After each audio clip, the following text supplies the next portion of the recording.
We were considering a 9,000 watt single phase circuit in which we had a 9,000 watt resistive load that didn't involve power factor, and we were trying to design a circuit for it. The utility that we're talking about, probably an oven, was 25 meters from the board or the origin of the circuit.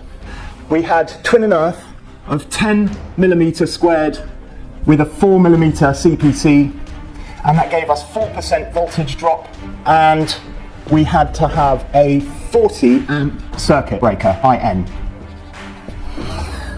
Now we're going to look at it if we used a three-phase. So first of all, work out IB, our design current. IB is 9,000 over square root of 3 times voltage times power factor, which is the phase shift. We don't want to consider the power factor because it's a resistive load. We're talking about an oven here, so we're not going to bother with that. This comes out at 12.99 amps. IB has to be less than or equal to the protective device, IN. So our protective device we're going to use here is going to be 16 amps. So IN is going to be less than or equal to IZ. And IZ we have to work out using the correction factors in the regulations book. So IZ is going to be IN, 16 amps, divided by CA, CF, CG, and CI. We're not going to use any insulation, so we can get rid of that. That equals 1, in effect. We're not going to use open fuses, so we can get rid of fuse factor. And our ambient air temperature is going to be 30 degrees C. For ambient air temperatures other than 30 degrees C, we have to use a correction factor. But for 30 degrees C in the kitchen, which allows for quite a lot of warmth, we are going to use the unity correction factor. That's going to be 1 as well. Which leaves us with the grouping factor. One grouping factor that isn't listed is 4B1 and 4B2, rating factors for ambient ground temperature and rating factors for ambient air temperature. They're not actually listed in the table of tables, which is why in my table of tables at the back, as you can see, I've marked mine in separately in the margin in my table of tables, 4B1 and 4B2. The table we want for grouping factors is this one, table 4 Charlie 1, 4C1. It's because of the way it's worded. It says rating factors for one circuit or one multi-core cable, or for a group of circuits or a group of multi-core cables to be used with current carrying capacities of tables 4D1A to 4J 4 alpha. And it has the number of circuits or multi-core cables along the top, and then the arrangement of the cables.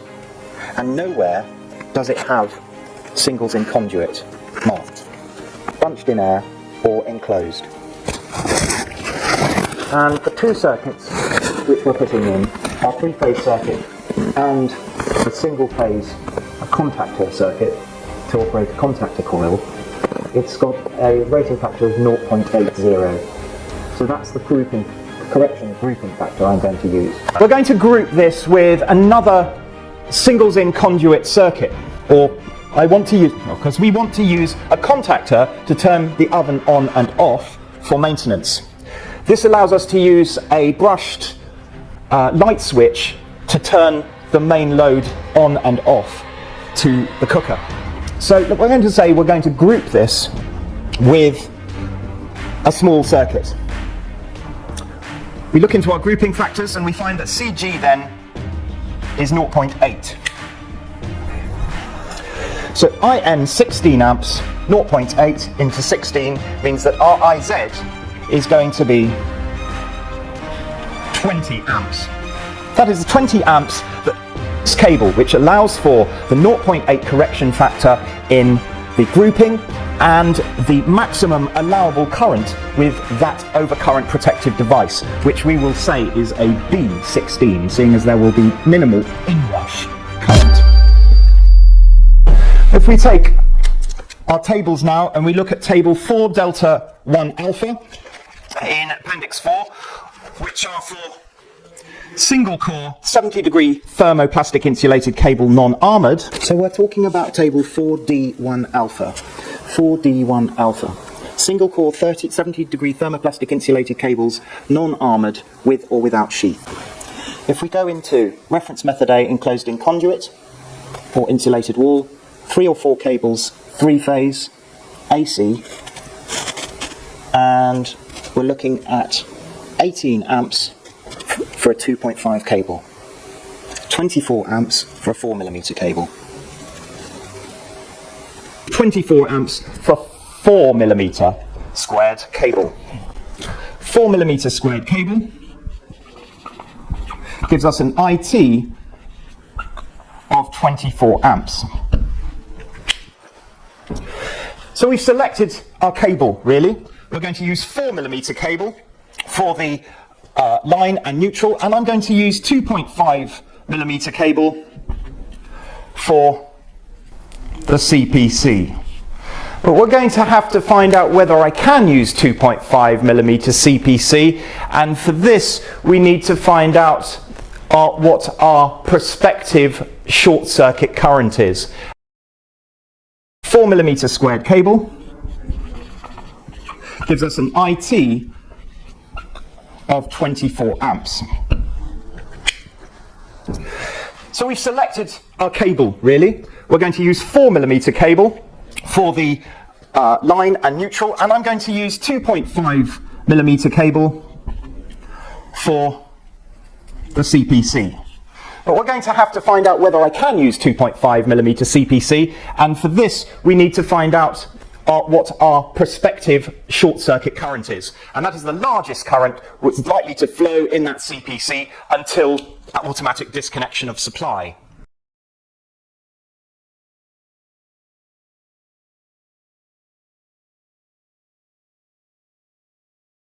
Underneath 4D1 alpha, there is your voltage drop for all your cables. For reference method A and B, that is in conduit or enclosed in trunking, we go down 4mm and we see that our voltage drop is 11 millivolts per amp per meter. 11 millivolts per amp IB, if you remember that was 12.66 amps per meter. And for this we are going all the way out and all the way back again. So our per meter is 25 out and 25 back is 50 meters. Now we've just got to see that this sum comes to under 5% of our 400 volts. Gives us 6,963 millivolts, which is 7 volts, and 7 volts is less than 4%, is less than 5% of 400 volts. So if you remember, with our 10mm twin and earth on the single phase circuit of the same design, or the same cooker, we had a 4% drop. This drop here, for 7 volts, only 1.75% of 400 volts.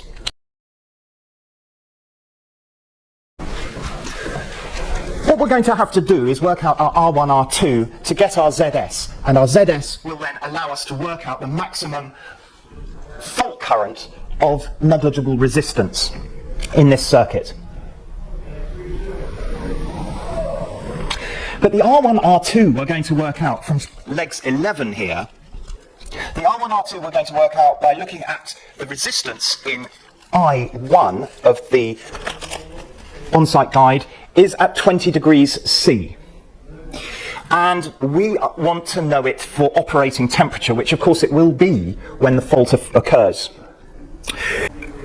Table I1 gives, we have a 2.5mm, which is listed here, 4mm out, 2.5 back, 1202 milliohms per meter for that cable run.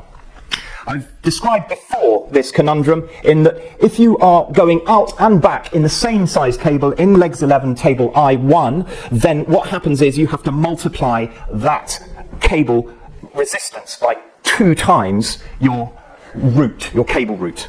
But if you've got any other CPC size, and the CPC size is listed here, then in fact you get away with it because they've already done the calculation. I'll just work that out now.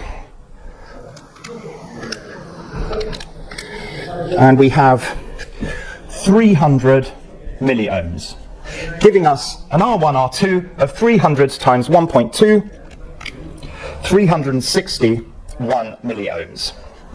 Because we multiply this by 1.2 in order to get the R1, R2 at operating temperature.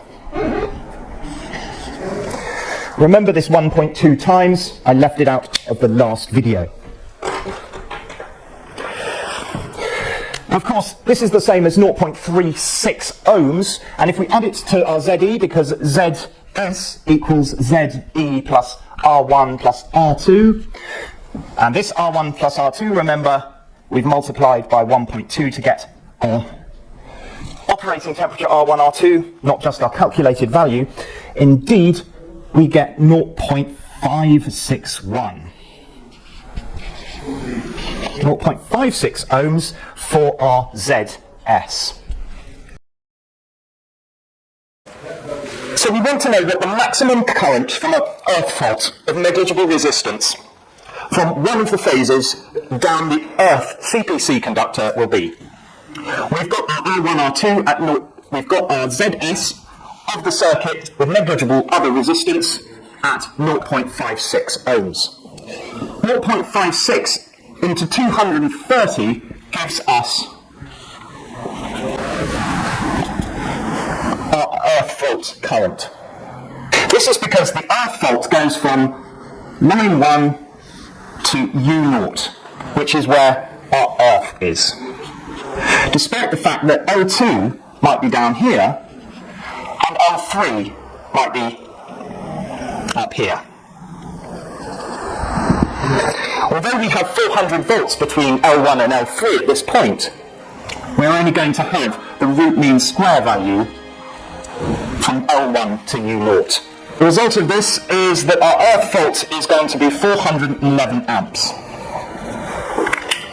Now if we look in Appendix 3 at our time current graphs,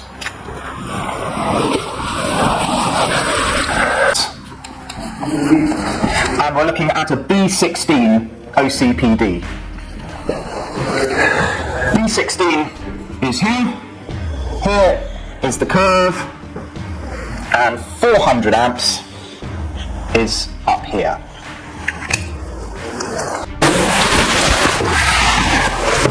Right, thermal safety. How do we know our CPC isn't going to melt? Well, we know that our fault current was about 400 amps. So, the size of our CPC has got to be bigger than I squared times T over constant. And the constant we're going to use from the regs is not going to be 143 for this, which was for 90 degrees from a setting cable. We're using, which you've got in your project, we're using just ordinary PVC 70 degrees cable. So the constant for that is 115 from the book. I squared T. I've forgotten now what we said that the disconnection current was for 0.1. It was 100 amps, and what we've actually got. And I think it was about 433, wasn't it? So 433 squared times 0.1 over 115 is our sum. It comes out at about 1.2 millimeters squared. So we should be fine with our 2.5 millimeters squared CPC in that case, because we actually require 1.2 millimeters squared CPC in order for it not to melt before this disconnection of supply takes place and the fault is terminated. Well, that was just a quick run through a three-phase circuit like that, and what we've got to do now is go into the drawings and start designing our circuits from scratch. All this should be in the specification of your design assignment. So read the specification once, twice, 3 times very carefully, and you will avoid a lot of questions in class. Thank you for watching. I'll see you soon.